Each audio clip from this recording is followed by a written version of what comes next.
Assalamu alaikum students, how are you? Today we have to study about inside a stem. Inside a stem means if we cut the transfer section of the stem and observe it under the microscope, it will be like this. The stem is covered by the protective covering and inside it there is a vascular bundle that is made up of xylem and phloem. Phloem is on the outer side of the stem and xylem is on the inner side. Phloem tubes carry sugar that is made in the leaves during the process of photosynthesis up and down the plants. Phloem tubes are made up of living cells that are joined end to end, and there are holes at the end of the phloem tubes so that sugar solution can easily pass through it. Xylem tubes are on the inner side of the stem, and xylem tubes carry water and dissolved minerals up from the roots. Xylem tubes are very strong with thickened wall that gives support to the plant.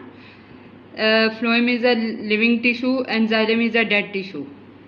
In between the xylem and phloem there is a layer of cells that make new xylem and phloem as the plants grow, and this layer is known as cambium layer.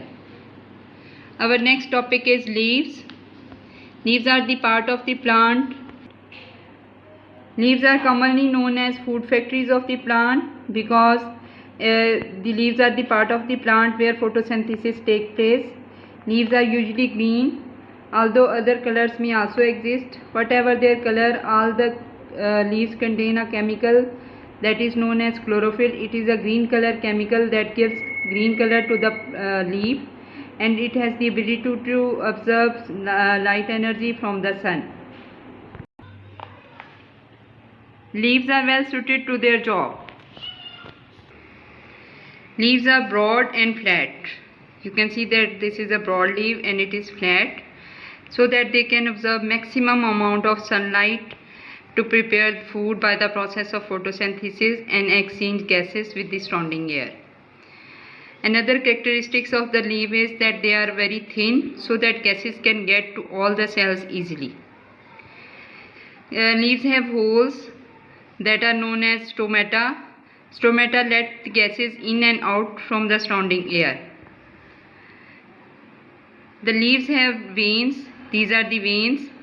The vein that is in the middle of the leaf, it is known as midrib, and the other veins arise from this midrib, and finally they form a network in the veins, lamina, the leaf lamina. This part of the leaf is known as leaf lamina, and the stalk with which the leaf is attached with the stem is known as leaf stalk.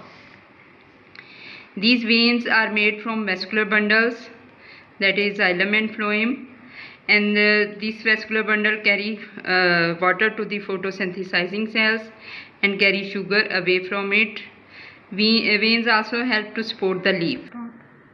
Students, you can see that this is a leaf and there are veins, this midrib and these veins that arise from this midrib, and finally you can see that they form a network in the leaf. These leaf veins provide a skeleton which support the leaf as well as the transport system. These are the leaves of banana tree, and these leaves are very broad so as to absorb maximum amount of sunlight for the process of photosynthesis. Photosynthesis is the process by which plants made food not only for themselves but for all the living organisms living in this world. The leaves of the grasses are very narrow and they are very thin so that gases can get to every cell. Students, next we have to do test yourself. Question number 1. What do leaves do? The answer will start from this line. Leaves are the food factories of the plant, up to this line from the sun. Question number 2. Why are leaves able to absorb lot of light? The answer will start from this line. Instead of they, you have to write leaves. Leaves are broad and flat to absorb lots of light and exchange gases with the surrounding air. Up to question number 2, part B. Why are leaves able to get gases to the cells easily? The answer will start from this line. Instead of they, you have to write Leaves are thin so gases can get to all the cells easily. Question number 2, part C. Why are the leaves able to get gases in and out? The answer will start from this line. Instead of there you have to write leaves have holes called stomata to let gases get in and out from the surrounding air. Question number 2, part D. Why are leaves able to get water in and sugar out?